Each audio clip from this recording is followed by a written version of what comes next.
The most common DMs I get are from creepers. That's a close second, but usually it goes something like this: name, age, weight, and I hate the way I look.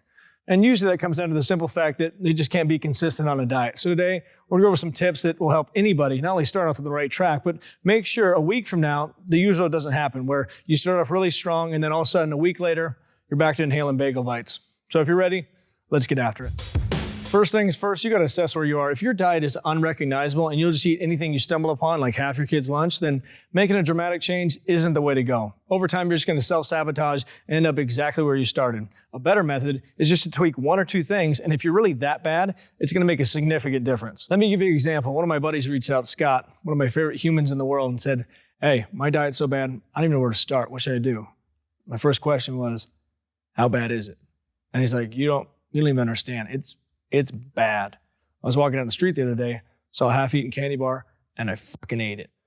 That's a pretty low place. This is what you have to understand. We live in Arizona. It's 110 degrees out. You basically ate liquid Hershey's out of a plastic diaper. If you're anywhere near the point where you'll eat unattended food or just random inanimate objects, then making a small change like adding a protein shake between breakfast and lunch, one between lunch and dinner, or even just pulling the carbs out before bed will make a world of difference.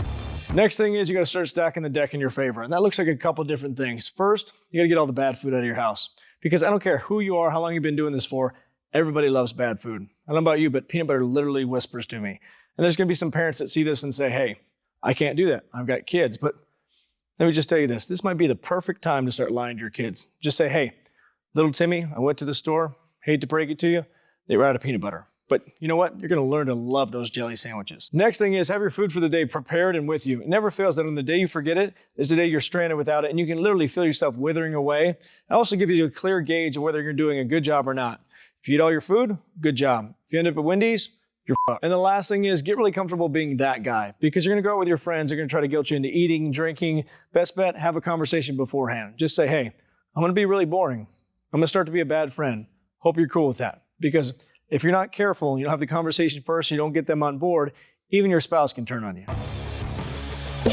Finally, the most important factor for me to make sure somebody gets continual success on their diet is scheduling a cheat window or even an entire cheat day, because we want to make sure somebody falls off their program for sure. Give them a diet with no end in sight, no fun, and no chance to relax, because anybody who's ever done a hardcore diet before knows after a while, you start to lose your mind. Now, are you gonna get the same results? No, it's definitely gonna be slower, but if you do it correctly, you're gonna make progress, and most importantly, it's gonna be sustainable. And that in all of this is the most important thing. So as always, like, subscribe with the notification bell, leave a comment for the video you want next, get after it, get growing, talk to you soon.